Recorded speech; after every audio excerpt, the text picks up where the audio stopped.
berdiri yang terlindungi. Kalau kita kawin bawah tangan, kita yang waris pun bisa ada dapat kalau kita mempunyai karena itu ilegal, teman-temannya kan ada surat. Nah itu aja, makanya kita konseling bendera-bendera kan ada apa kita coba. Tapi ini kan putar, ada apa-apa untuk putar untuk menggunakan hakim. Nah kami tulis dua seberatan bahwa kamu ngerti bahwa anu nih Buddha. Jadi kan jadi pertimbangan hakim itu. Lawan dua, siapa kan yang tadi? Lawan kurnia lah, kamu anak pertama maaf lah, tunda dulu lah karena kurnia usia anak. Ya pertama kita mencegah kematian itu tadi, perjalanan tadi. Kematian bayi stunting kan. Ibu Dewi Haryani, Okay. petugas konseling di Puspaga ya, Pusat Pembelajaran Keluarga Intan Baiduri. Layanan konseling bagi pemohon dispensasi kawin lah bulah di dari dinas mana pian Bu? DP 2KB P3A. Nah tadi kan ulun melihat nih ada satu keluarga yang pian Konseling. ceramahi atau konseling lah bahasanya ya lah. Pian dakwahi, jelaskan Bang Bu apa aja tuh tadi? Iya tadi itu anak perempuan, anak gadisnya kan di bawah umur. Jadi konseling kami itu arahnya pertama penundaan kelahiran anak pertama, kan? Kedua tentang kenapa jadi ada dispensasi kawin, itu yang pertama kami jelaskan tadi. Karena pertama kan resiko yang dihadapi untuk hamil yang muda. Kedua kan resiko dari segi materi kan, ibaratnya siap atau tidak menafkahi keluarganya kan untuk yang laki-laki.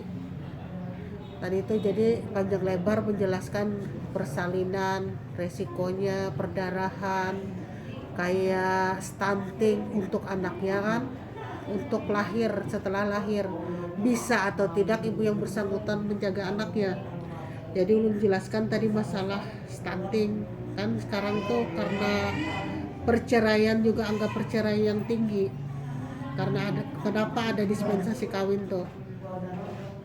Ya 3 poin itu tadi menjelaskan. Pertama, persalinan yang resiko persalinan muda.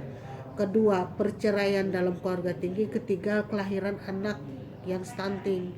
Karena kan tujuan kita kan melahirkan generasi muda yang berkualitas lah hitungannya.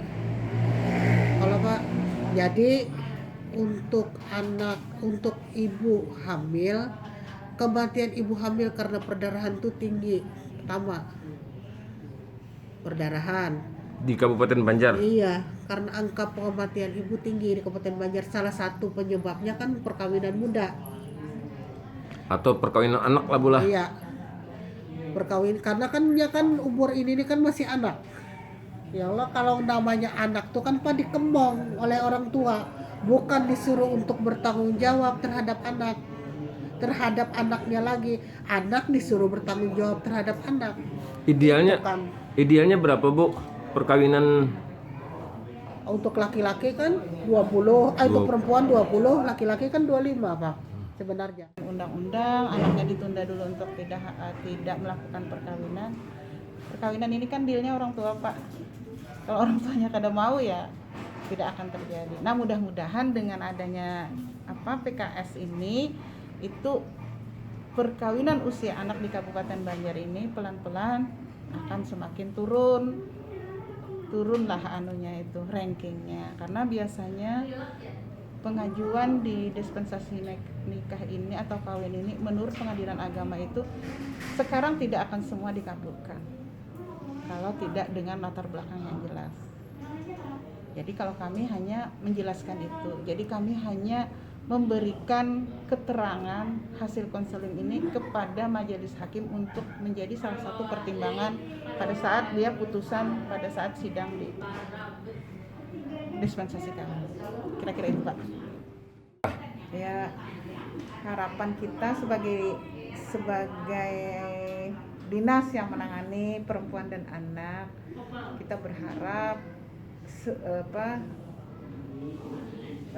edukasi itu harus terus, anggaran juga harus didukung. Jadi edukasi kepada keluarga tentang bagaimana menyiapkan keluarga yang punya anak remaja, kemudian remaja itu sendiri jadi sasaran utama itu diberikan semacam kecakapan hidup Pak, keterampilan untuk persiapan menuju keluarga itu. Jadi selama ini remaja kita lihat memang skillnya masih kurang untuk keterampilan yang sifatnya ke arah peningkatan ekonomi, keterampilan yang begitu yang mungkin bisa didorong lah, dan tidak hanya dinas kami tapi dinas-dinas yang lain untuk bisa bantu supaya perkawinan usia anak ini tidak terjadi.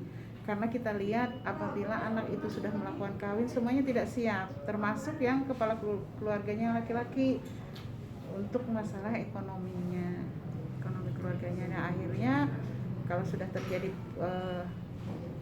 yang baru, keluarga baru yang tidak siap secara ekonomi ini, ujung-ujungnya akan terjadi lagi perceraian. Kalau sudah terjadi perceraian maka menjadi beban orang tua lagi lah, menjadi beban kedua dari orang tua ini untuk menyelamatkan anaknya yang sudah berstatus, apakah dia berstatus janda ataupun berstatus duda pada usia yang menurut kita belum matang ini. Mulai mana nih yang dari Kelapa ya, Oh, astaga.